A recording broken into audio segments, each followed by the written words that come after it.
Scream series today, and it's 6 parts. I'm not looking at a TV show. I don't bother with TV show. I don't care. I'm just not interested. I just stuck to the films. Now I've kind of mentioned Scream 1 and Scream 2 in the past, but I can't quite remember what I said about them. But I know I haven't really mentioned most of the other ones because I hadn't seen most of them. So that was quite good. Although it turns out I'd seen Scream 3 and I'd completely forgotten everything about it. And even when I was watching it again, I was still forgetting most. It's that forgettable. But I'll get to that. So Scream is one of those things that was a phenomenon in the late 90s. It was a big thing. And it just got a lot of attention. To me, it wasn't the most amazing series of films ever, or even the original. Didn't think it was that amazing. I thought it was enjoyable for what it was, and that was it. But a lot of people went mad for it, and I get it. But it's that thing where its depth is so shallow. It's on about slasher movies, which is the most basic genre of movies. There's not much there, and it's like being postmodern about that, but one subject. There's really not that much to it, and I mean, slasher movies. One of the things, the reason why some people write about them, and it's like, oh, it's something we can do literature on and film studies, is it's an easy job. It's an easy job to write about these things. It's hard to write about them well, but it's an easy job. There's just not much to it, and most of the template has been set from the 60s and 70s film criticism. You can just take. It's one of the easiest things to write about, which is why like most genre critics like Kim Newman don't really write about it that much because it's like there's not much to it. But yeah, so Scream's kind of like. It's there, but it's not astonishing. It comes with like kind of smart aleck postmodernism that has run through film forever. There's never been a time when there hasn't been like postmodernism in film. People, even before postmodernism was even a concept, there were examples of it. People doing it by instinct rather than by saying, "Oh, I'm being postmodern." So I mean, if you look at Sherlock Jr. from Buster Keaton in the 20s, it's postmodern as hell. I mean, Buster Keaton is very postmodern in a lot of ways. He understands conventions and commenting on them. And books from centuries past were doing the same thing. They understood the idea of here is the conventions, they can be mocked. This is nothing new in here at all. It's something that comes up every so often. And like once a genre has a certain life cycle, this is what happens to it. It's just the way it goes. Now in the 90s were the peak postmodernism, I'd say. It's when everyone thought they were really smart, and it's when it really hit its peak. They tried in the early 90s with something like Last Action Hero. They tried to do the action movie because in the 80s and 90s Shane Black had come up, and he was a kind of a writer who understood the genre he was writing in. And he was very influenced by people like William Goldman, who also understood the genre right then and could be smart about it. Now, Shane Black was the new guy who could do that, and he did it really well because he had depth to his stuff. Like, he understood the conventions, but he also was trying to write stories with some depth to them. They're action movies, but let's have some characters you can follow. And so he wrote something like Lethal Weapon, the first one. He wrote Last Boy Scout, Come On Kiss Goodnight, Kiss Kiss Bang Bang. He's done a lot of good stuff, but he understands the genre, but he also understands how you can play with it, but not go too far. And this film, and Scream, feels like it wants a Shane Black movie for horror. Now, Wes Craven, before he directed Scream, he had created the Nightmare on Elm Street series. With the first one, the series had gone off without him.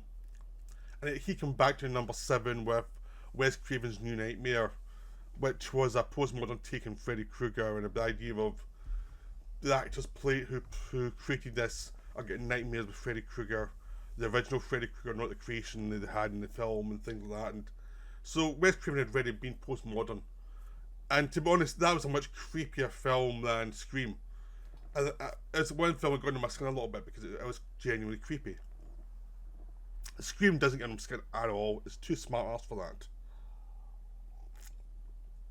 And like New Nightmares, I think was too much for the original audience. But Scream was probably just the right level of...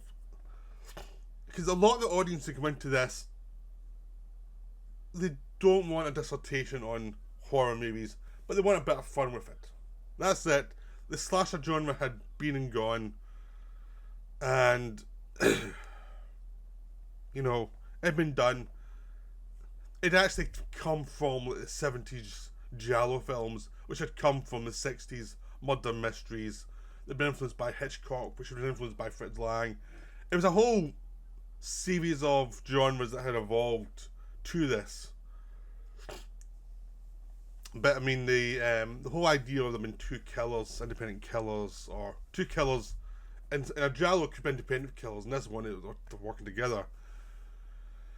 That comes from Tenebrae and a lot of other giallos. Now, the thing is, the giallos are actually much more inventive than what the Scream series did. The Scream series was very American in a sense of it got established its setup and kept repeating it in different ways. Well, the giallos kind of went weird because of Italians, and they went, how strange can we make this? How strange can this plot get? And you get a lot of crazy stuff. Scream was less so. One of the problems was Kevin Williamson, who wrote the original and the sequel, kind of left the series after a certain point and went and did his own things. He was writing Dawson's Creek and things. So the person who had invented the original characters and who was the most playful with this kind of thing was no longer there. Now, Wes Craven's a lot of things, but he's not playful. He relied on Kevin Williamson for the playfulness. He could direct it once it was there. But creating it, he was much more of a serious director. So whenever he was doing satire, you could see it a mile off because it was very unsubtle. You know, his metaphors were very much... He was a teacher. He liked to make sure you understood what he was talking about when he created a metaphor. There wasn't that much playfulness to him. And even when he did the postmodern thing before, that was, in New Nightmare, that was very direct and very kind of a blunt instrument, but it's creepy because it's about how mad are you going. In Scream, he had a writer who was much more smart ass and Shane Black vein. So Wes Craven basically, like Richard Donner in Lethal Weapon films, benefited from the original writer and what he did. And the first Scream is very enjoyable for what it is. It's just an ironic take on the slasher movie. But because the slasher movie isn't really that much depth to it, there's only so much only so far you can go with it, unless you go crazy with it.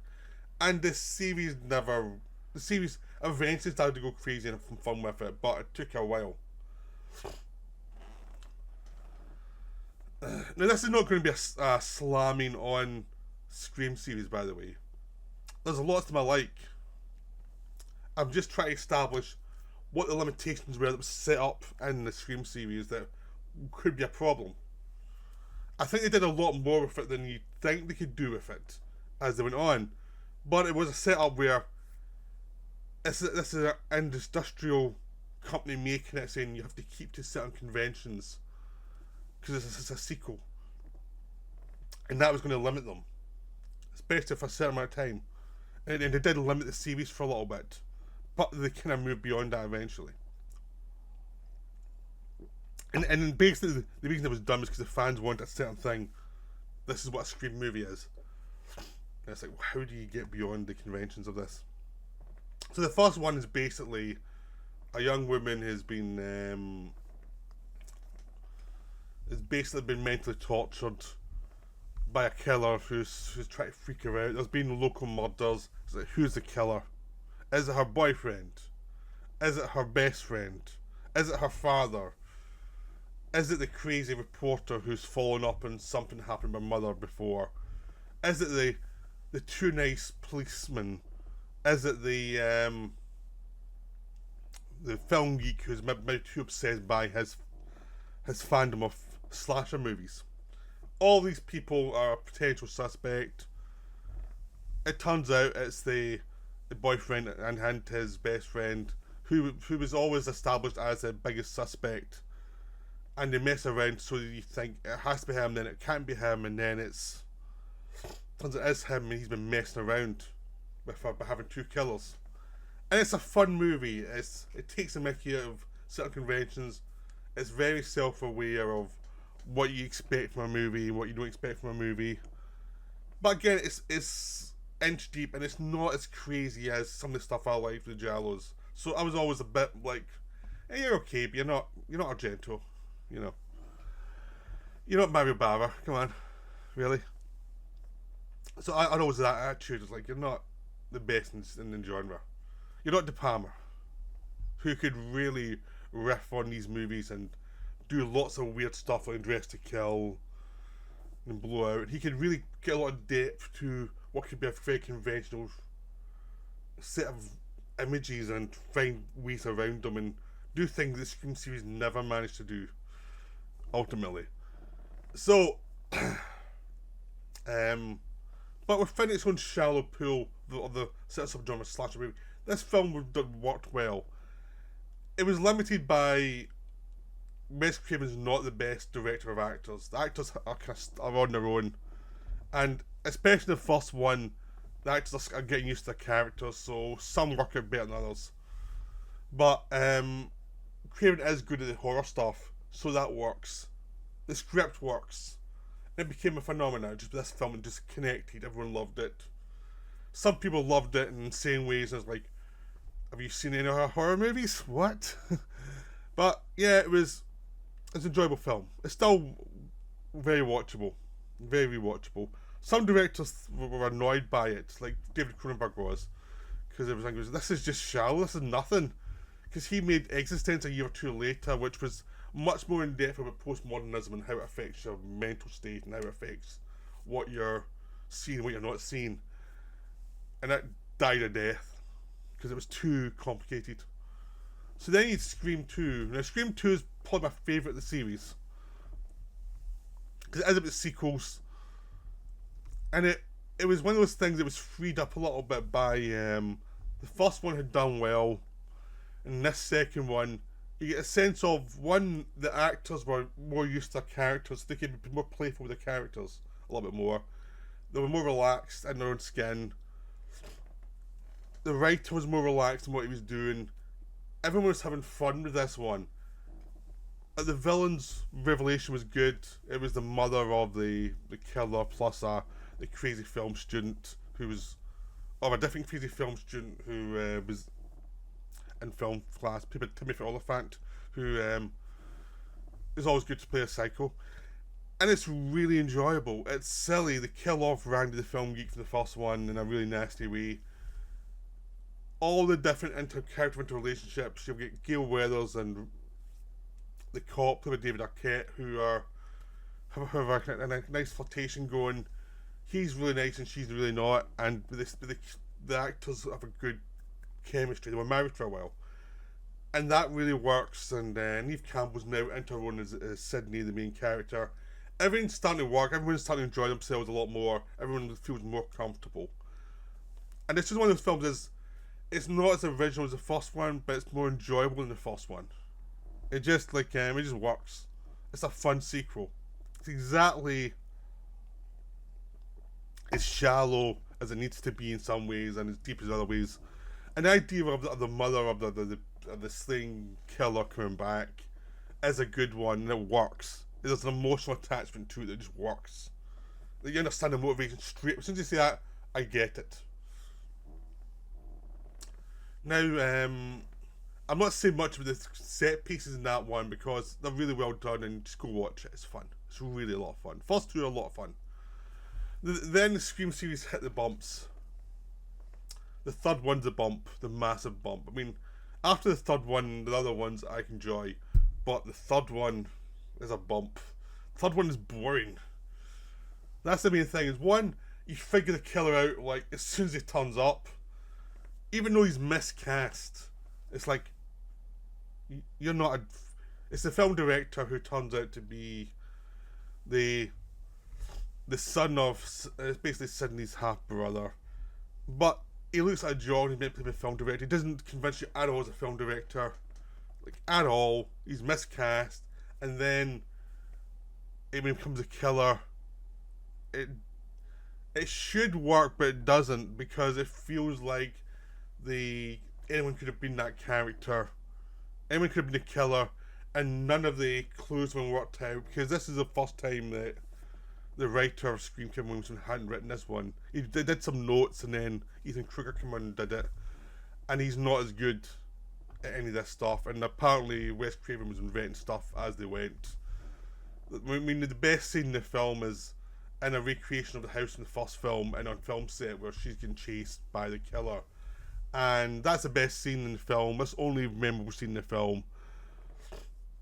And the rest of it's just blah. Everything else is like, you cast some decent actors who managed to give something to their parts, but the film itself is boring. The pacing is boring. When you get to the house that's going to be the chase stuff for the last third of the movie, the film just drops dead. They kill so many people off so quickly, and there's nothing else to do but do chase scenes around this boring house.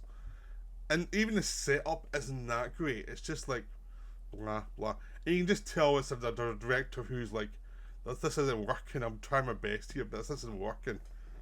And Neve Campbell's only in half the film. She's away from the set for most of the first half of the film, then she comes back in. There's a whole set piece about this detective who's suspicious of her or having to talk to her, which doesn't work, and he's got a file that's been stolen, and that's never followed up on.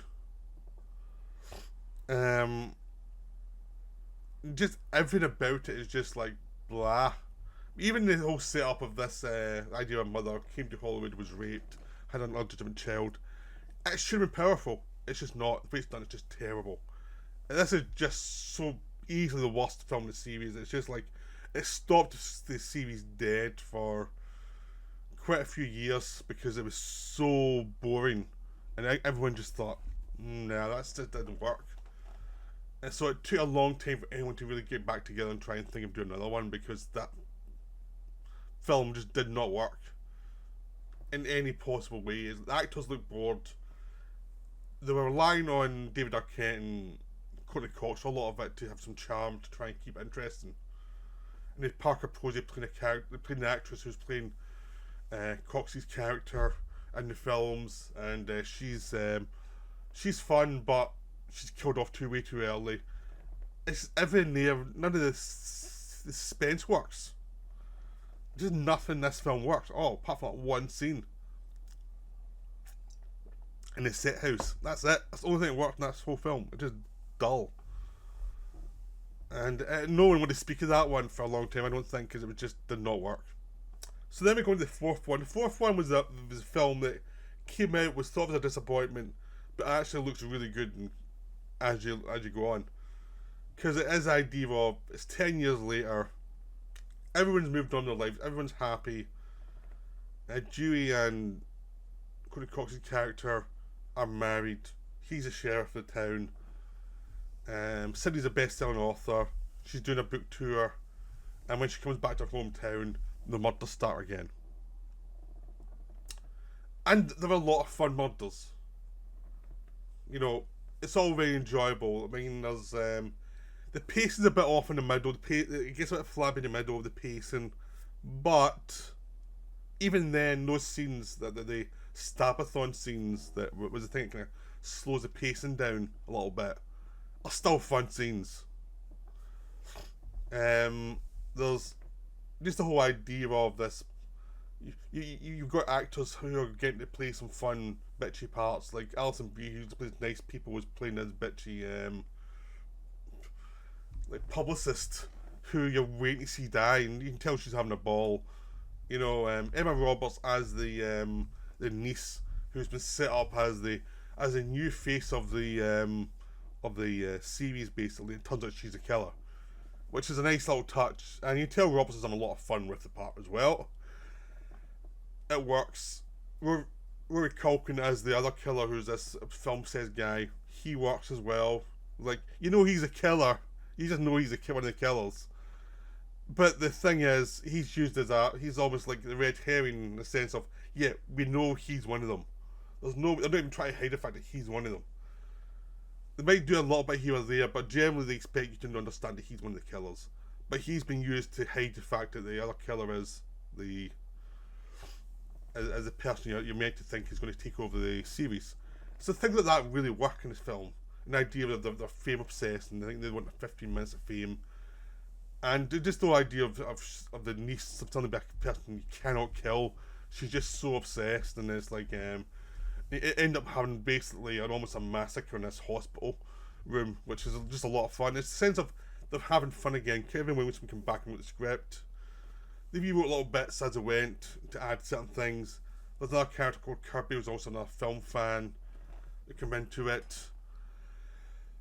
He was a fun character. I mean, there's just lots of stuff in there. There's these obsessive fans who are recording everything. And it's a sense of everybody did Mojo back after the third one. Everyone was just enjoying themselves. It's not the best in the series, but there's lots of nice bits, lots of nice ideas, and it's like, okay, we can actually be more playful with this subject matter now. I think one of the problems with the third one was it was like so self-serious but so boring. And the fourth one was like, okay, we're far enough away from the originals now that you can actually try things out that are a bit more like what I refer to as the Giallo stuff, or a bit madder, and just go to the crazy melodrama a bit more. And this film doesn't. It kind of sets up what they're going to do afterwards. So this one works. Scream 4 really works. It's a really nice little film for a slasher movie, but it really does deliver. And it was a nice treat. Now, in between 4 and 5, Wes Craven died. So he was the filmer of the first 4 films. Then he died, and it was like, okay, everyone just assumed the series was over then. They made a TV show, which lasted a few seasons, and it died off. And they decided they were going to bring back the series and going to do a new Scream movie. And basically do a reboot. The way they've been doing reboots of it, Terminator, Star Wars, Star Trek, with new actors and things like that. But you also have the returning characters to pass the torch over. And this is one of the ones that worked. A lot of these ones don't work. I mean, if you saw the Terminator Dark Fate, that's almost like how you don't do it. This one is how you do it. Where basically all the actors who are in the originals get their moment to shine, but also it's not their story. And they make it clear these new protagonists, it's their story. They've got the guys who did Ready or Not, which is a fun little reference slasher movie, and they come in and they always understood the series and also understood how to kind of tweak it a little bit and make it more enjoyable. Now, one of the criticisms they've had from some people like Kim Newman is like they're not as good at scary stuff as Wes Craven was, which is kind of true, but also they're actually much more capable of subverting the genre and having fun with it than Wes Craven could do, because he was reliant on Kevin Williamson to come up with these funny ideas. And when he was on his own number 3, you could see where his kind of literalness kind of made it kind of obvious, make everything kind of obvious and kind of dull. Which is the same way you see a lot of Wes Craven films where he was writing on his own. Sometimes there was a certain kind of literal mindedness that actually got in the way of what he was doing. It was like, you need to pull it back a little bit. Sometimes it worked, sometimes it didn't, but that was the thing that always kind of pulled it back and led to stuff like Swamp Thing, you know, where it was like, that's a bit too obvious. So number 5, they actually had a new team in, and it really did work, because they brought characters back, not just the main one, but a few other ones as well, like the sheriff's assistant from 4, she came back in 5, and she's a son. And it was a group of teens, very much like the original teens in the first film, but in this one, it's like the younger sister, Super Jenna Taker, of the lead character, is attacked in the opening scene, but she doesn't die, she survives. That's the first thing they do, is to tweak the opening thing where it's always some character who's going to die in the first opening, and then it's how do you tweak it to make it interesting. In this one, it's like, in 4 they showed you bits from the Stab films to show you how absurd it got, and in 5 they actually did a very basic, and then turns out it's one of your main characters.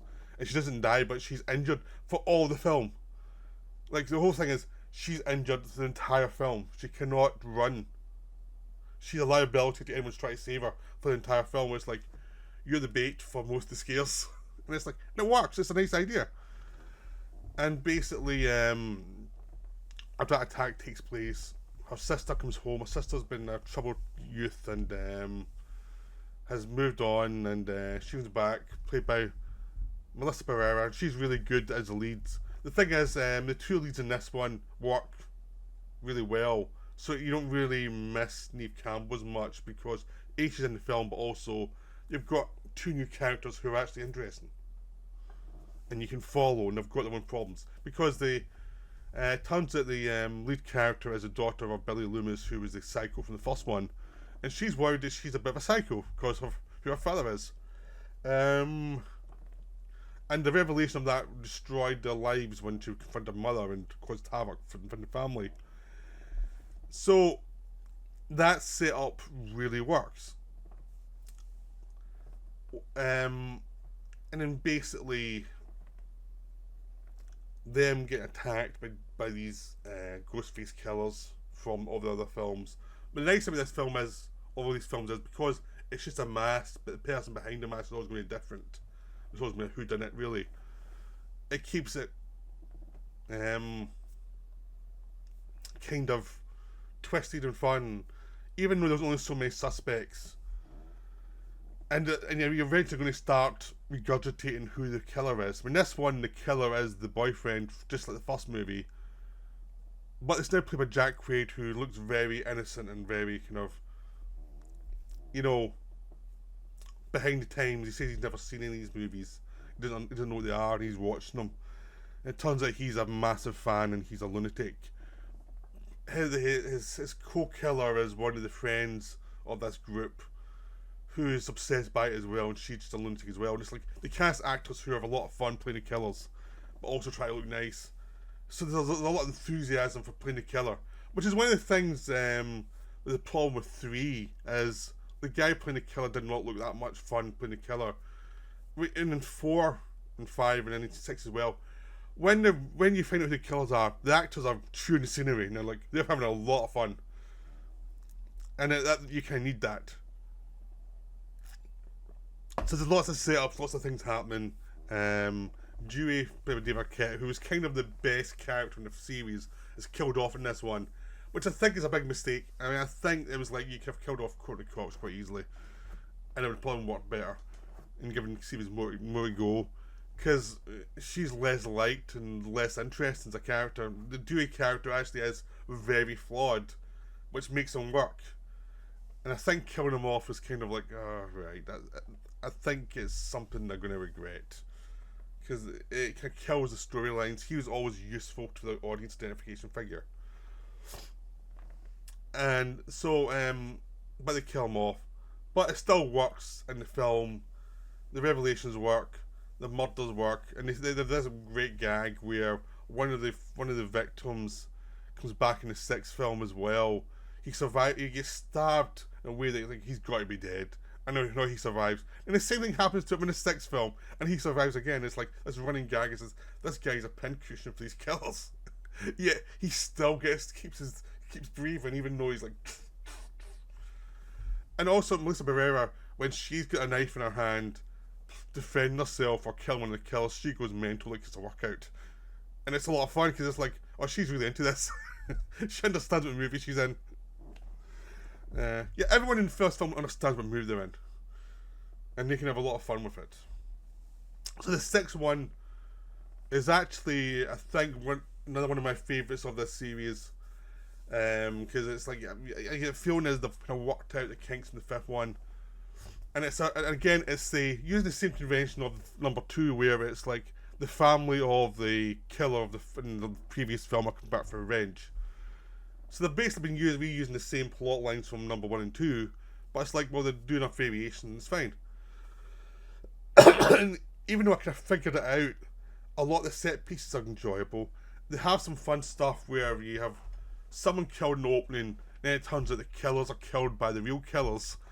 Because these 2 other killers who are going to be the killers for the movie, and they get killed off by who will be the real killers for the movie.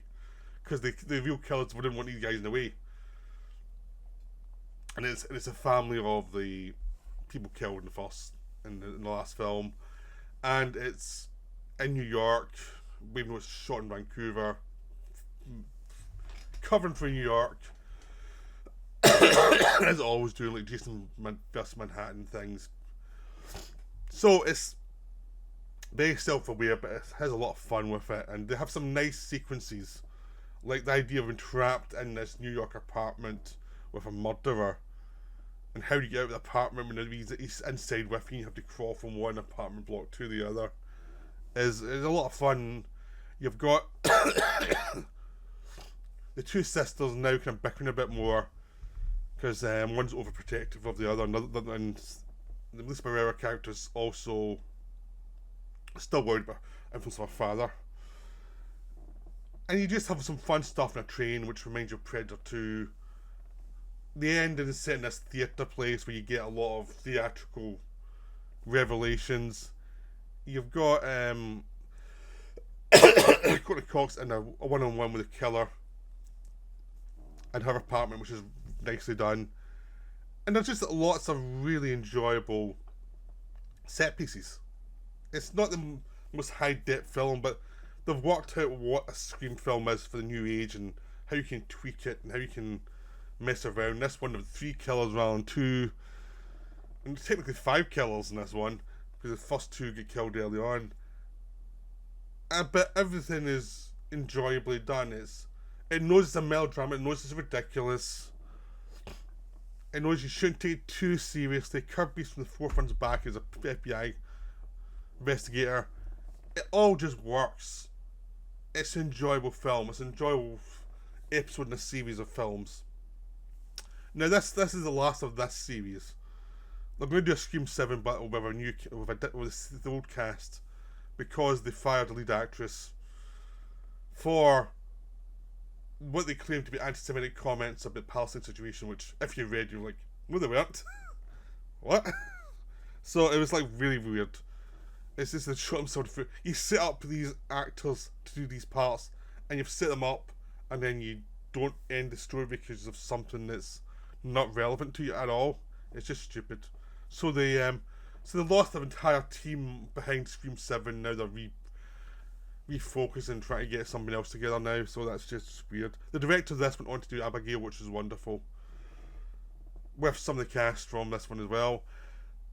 So yeah, the Scream series is enjoyable. Apart from 3, 3's bloody awful, but the rest are a lot of fun.